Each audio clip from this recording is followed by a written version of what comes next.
Szanowni Państwo, powitajmy 46. prezydenta Stanów Zjednoczonych Ameryki, pana Joe Bidena.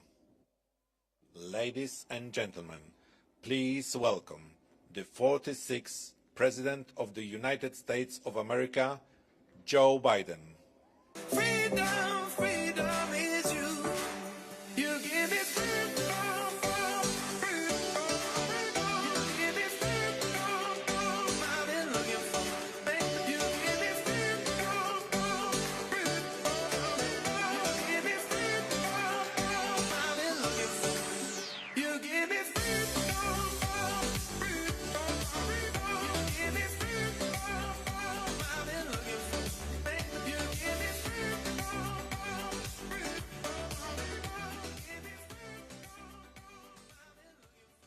Hello, Poland.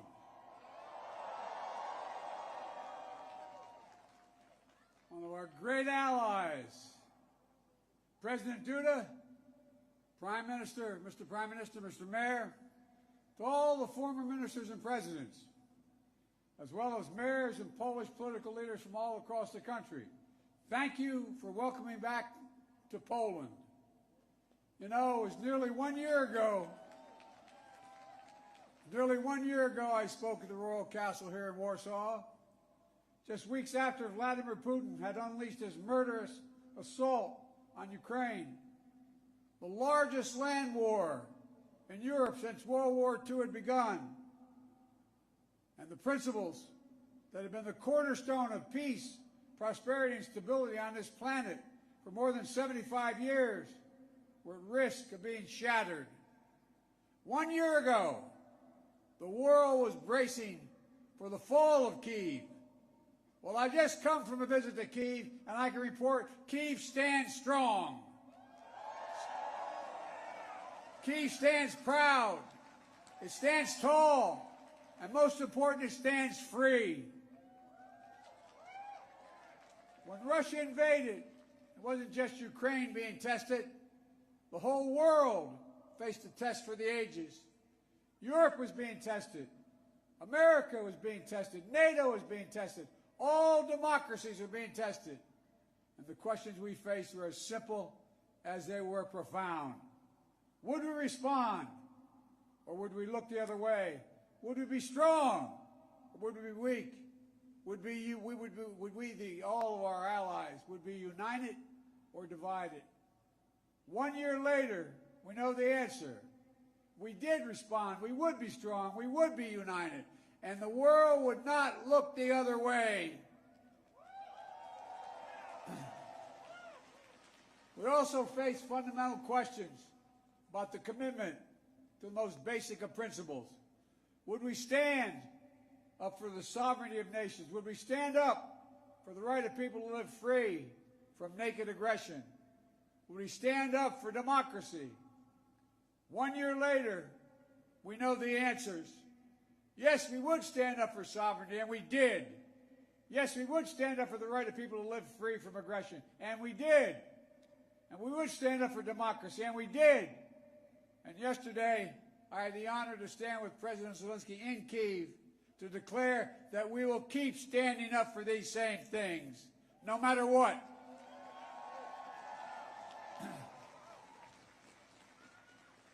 When President Putin ordered his tanks to roll into Ukraine, he thought we would roll over. He was wrong. The Ukrainian people are too brave. America, Europe, a coalition of nations from the Atlantic to the Pacific, we were too unified. Democracy was too strong. Instead of an easy victory he perceived and predicted, Putin left with burnt-out tanks and Russia's forces in disarray. He thought he'd get the Finlandization of NATO. Instead, he got the NATOization of Finland and Sweden. He thought NATO would fracture and divide. Instead, NATO is more united and more unified than ever before. He thought he could weaponize energy to crack your resolve, Europe's resolve. Instead, we're working together to end Europe's dependence on Russian fossil fuels. He thought autocrats like himself were tough and leaders of democracy were soft. And then he met the iron will of America and the nations everywhere that refused to accept a world governed by fear and force. He found himself at war with a nation led by a man whose courage would be forged in fire and steel, President Zelensky. President Putin is confronted with something today that he didn't think was possible a year ago. The democracies of the world have grown stronger, not weaker. But the autocrats of the world have grown weaker, not stronger. Because in the moments of great upheaval and uncertainty, that knowing what you stand for is most important. And knowing who stands with you makes all the difference. The people of Poland know that. You know that. In fact, you know it better than anyone here in Poland.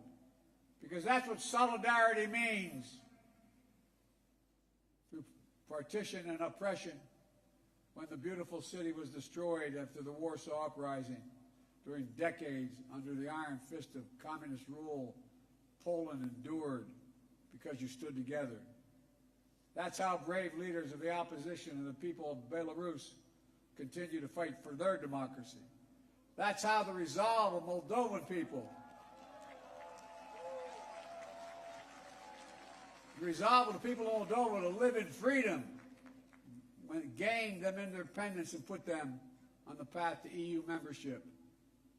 President Sandu is here today. I'm not sure she is, but I'm proud to stand with you and the freedom-loving people of Moldova. Give her a round of applause.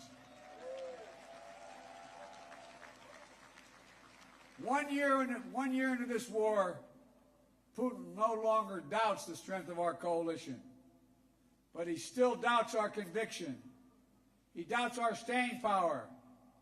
He doubts our continued support for Ukraine. He doubts whether NATO can remain unified. But there should be no doubt. Our support for Ukraine will not waver. NATO will not be divided, and we will not tire.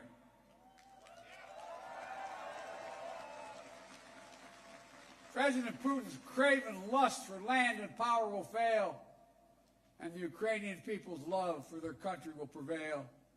Democracies of the world will stand guard over freedom today, tomorrow, and forever.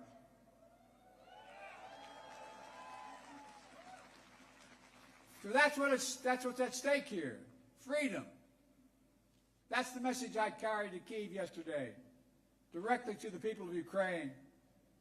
When President Zelensky said he came to the United States in December, quote, he said, "This struggle will define the world and what our children and grandchildren, how they live, and then their children and grandchildren." He wasn't only speaking about the children and grandchildren of Ukraine. He was speaking about all of our children and grandchildren, yours and mine. We're seeing again today what the people of Poland and the people across Europe saw for decades.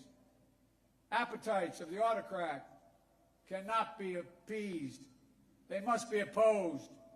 Autocrats only understand one word: no, no, no. No, you will not take my country.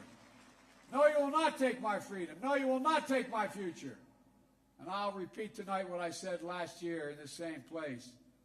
A dictator bent on rebuilding an empire will never be able to ease the people's love of liberty. Brutality will never grind down the will of the free. And Ukraine will never be a victory for Russia. Never.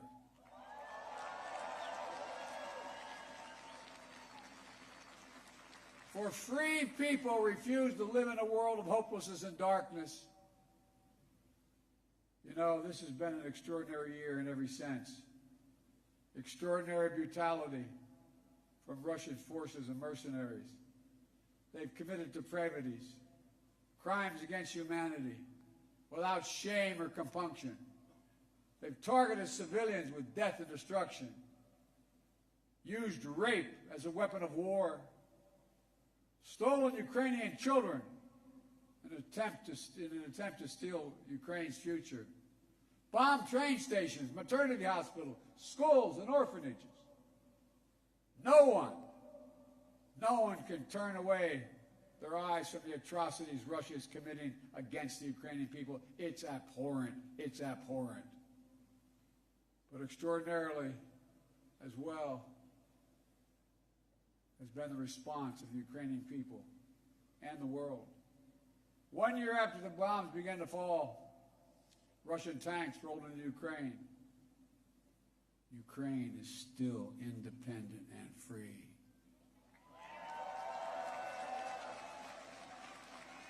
From Kherson to Kharkiv, Ukrainian fighters have reclaimed their land.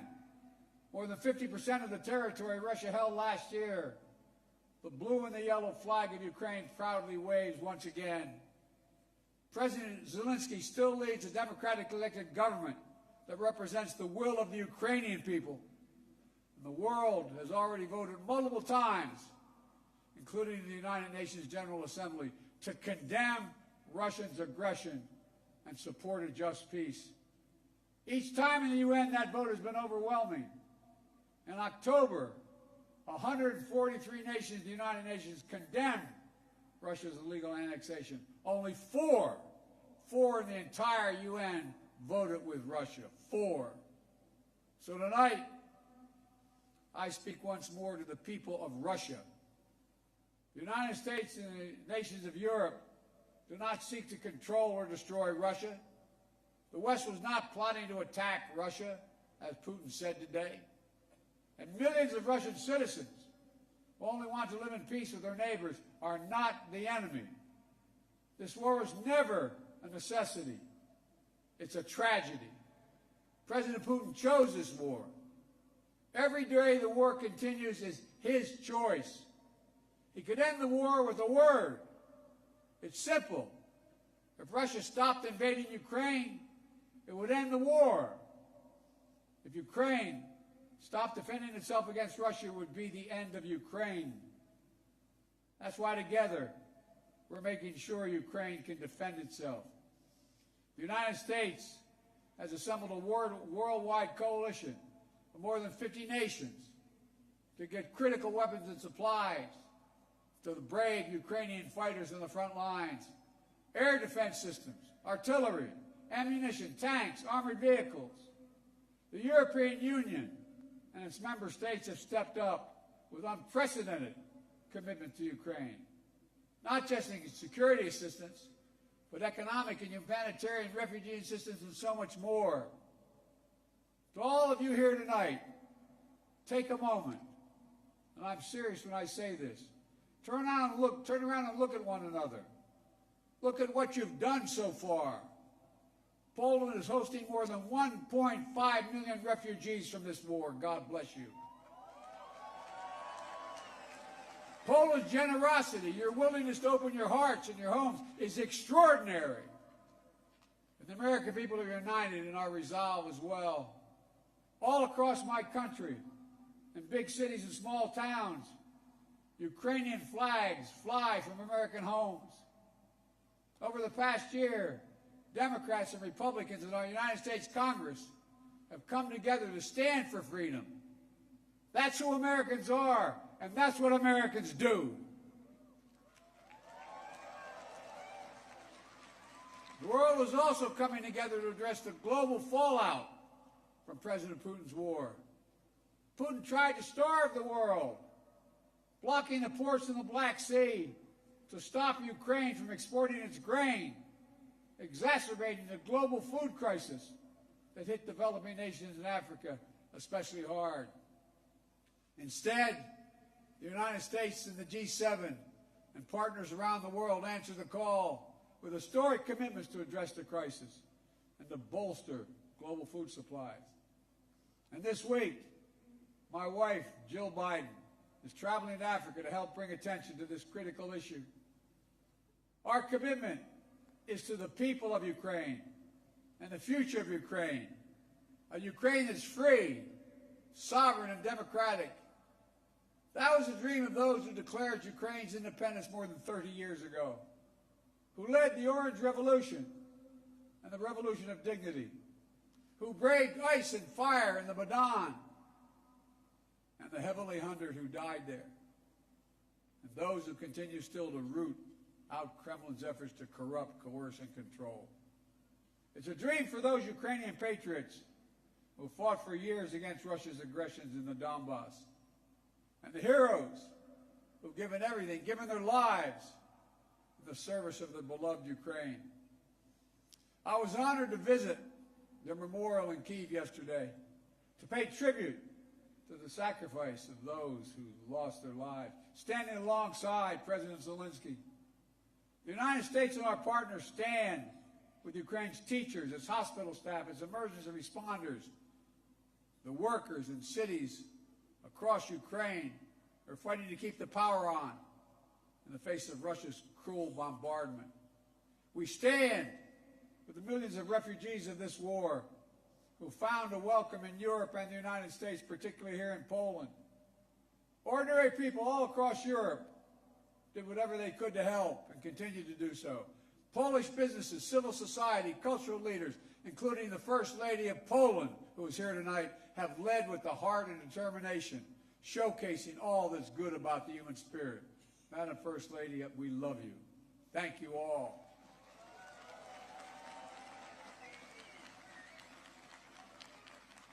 I'll never forget last year visiting with refugees from Ukraine who had just arrived in Warsaw, seeing their faces, exhausted and afraid, holding their children so close, worrying they might never see their fathers, their husbands, their brothers, their sisters again. In that darkest moment of their lives, you, the people of Poland, offered them safety and light.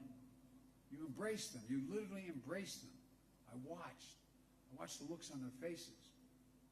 Meanwhile, together we made sure that Russia is paying the price for its abuses.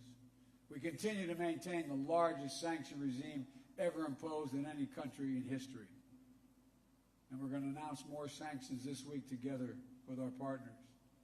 We'll hold accountable those who are responsible for this war, and we'll seek justice for the war crimes and crimes against humanity continuing to be committed by the Russians.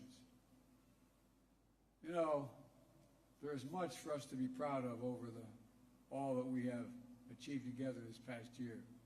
But we have to be honest and clear-eyed as we look at the year ahead. The defense of freedom is not the work of a day or of a year. It's always difficult. It's always important. As Ukraine continues to defend itself against the Russian onslaught and launch counteroffensive of its own, there will continue to be hard and very bitter days, victories and tragedies. But Ukraine is steel for the fight ahead. And the United States, together with our allies and partners, are going to continue to have Ukraine's back as it defends itself. Next year, I will host every member of NATO for our 2024 summit in the United States.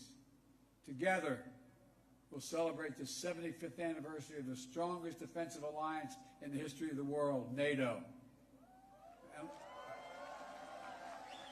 And let there be no doubt, the commitment of the United States to our NATO alliance and Article 5 is rock solid.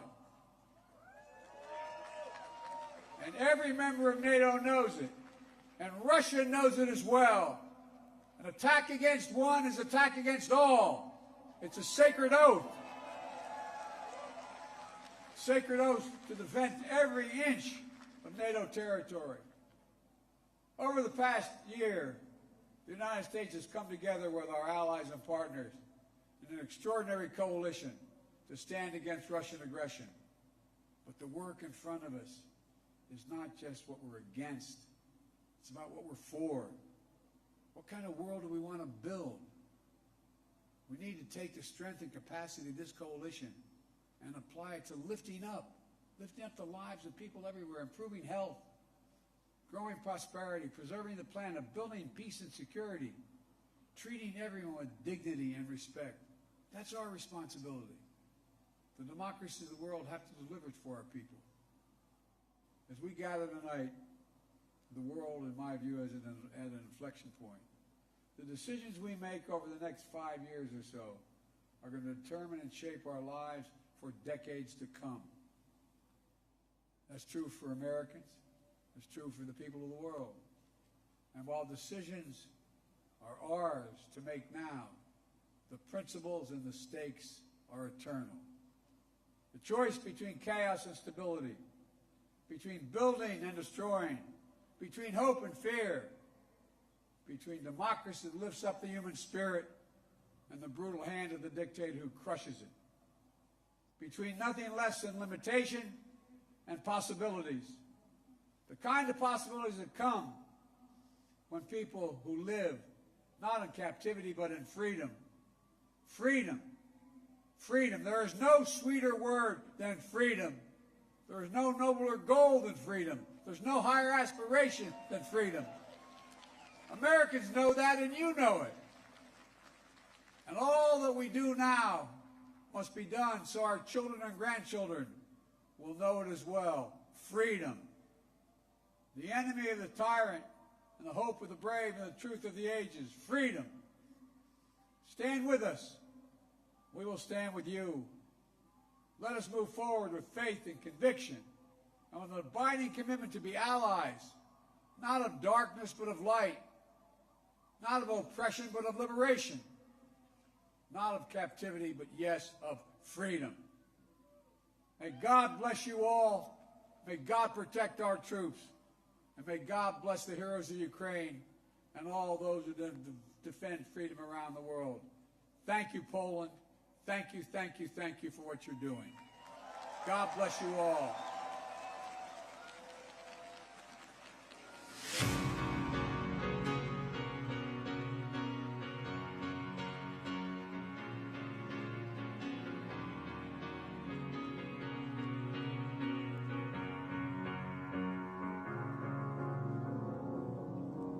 Cause you're a sky full of stars.